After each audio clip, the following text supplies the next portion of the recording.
Hey everyone, welcome back to this week's organizing video. I am excited to talk to you today about our pantry and how we keep it organized. The pantry is one of the most commonly used places in our homes and also the one that's one of the hardest to keep organized. And as I mentioned last week's video, the refrigerator, and that's also hard to stay organized because of everyone using it. So I'm going to take a look here and we're going to get into our pantry. As you can see on the outside of our pantry is actually where I keep the meal planner. So it's easy to access, it's right there. And that's the clipboard that we use to plan out meals for the week. So we go in here and we take a look at our pantry and you can see the setup that we have in here. And what's important to keep in mind when you're organizing your pantry yourself is you want to start with taking everything out of there to see what you have. Then from there, you're going to want to basically build a system that is going to work for your pantry. So that's going to include taking measurements. That's one of the most important steps because you want to be able to have bins and turntables and things of that nature that will fit in there, because if it doesn't fit, it's going to be very frustrating and stop you dead in your tracks. So you're really going to want to take everything out and then start sorting by category to see what you have and what your needs are. Then from there, you want to decide what you want to decant, meaning what are you going to take out of the packaging to put into clear bins that you can see with the label, like flour, sugar, chips, snacks, things of that nature. And then from there is really when it comes down to figuring out what type of bins to use. So bins, let's talk about bins, because bins are important. They will help you keep everything organized.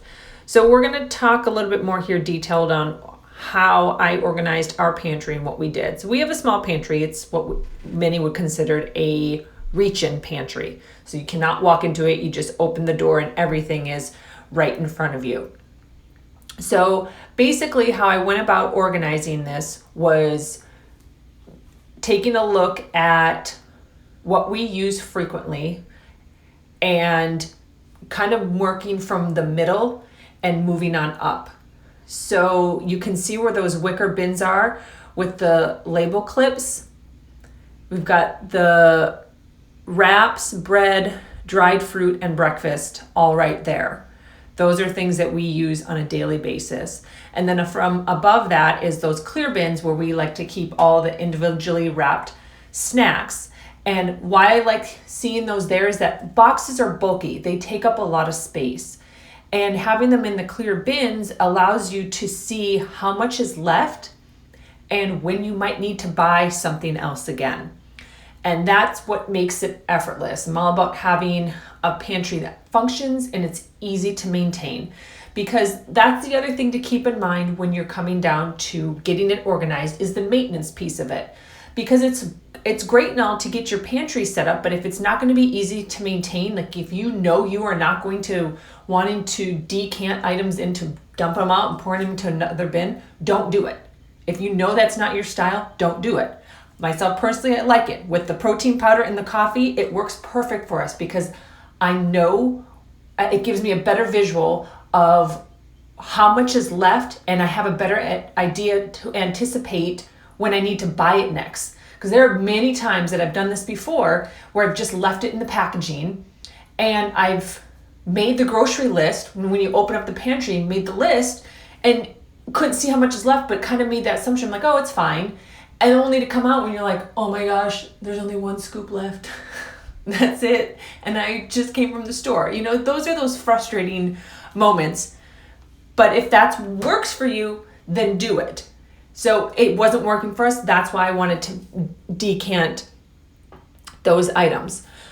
So after you measure it, then it really comes down to finding your bins and figuring out your style and how you want to organize them. There's quite a few different places out there.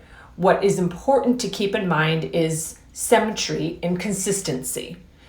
Having a lot of mismatched bins that don't really blend well together is going to kind of feel like an eyesore and feel cluttered. So you want to make it appealing and easy on the eye, which is why for like these clear bins work great for individually wrapped items that match, because there's not a lot of clutter to it.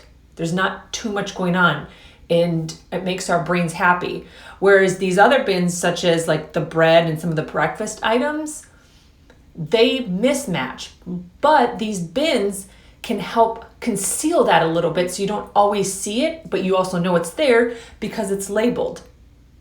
So when it comes down to bins, it's about choosing, you got to make sure you're choosing the right ones that obviously fit and they match well and they are appealing, because when you have something that looks good, it's a lot more easy to also keep it organized that way because it's inspiring. You put all this work and effort into it and you want to keep it that way. Okay, so I'm going to walk you through how I organized our pantry and the bin selection. So what I started with, as I mentioned before, was the middle bins. And those wicker bins actually are from Home Goods. And I usually don't get bins from there. It was one of those kind of rare finds. So I typically don't recommend there because it's really hit or miss. Some places that I personally love that are great are the Container Store, Target, Amazon, Costco.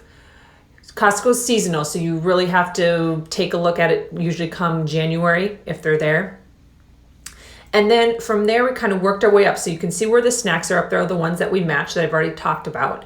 And I put those up there because so our kids can't reach them. So they're not always going in there. And then all the way up at the top is where you saw when we first started this video is our triple tier shelf and some turntables.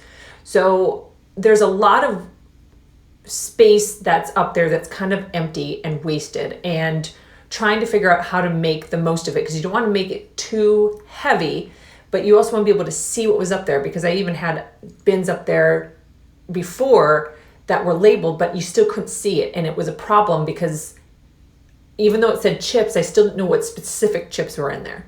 So it wasn't working for us. So which is why I changed it out and put in the triple tier shelf, because it gave us opportunity to put multiple items in there and still be able to see everything really well.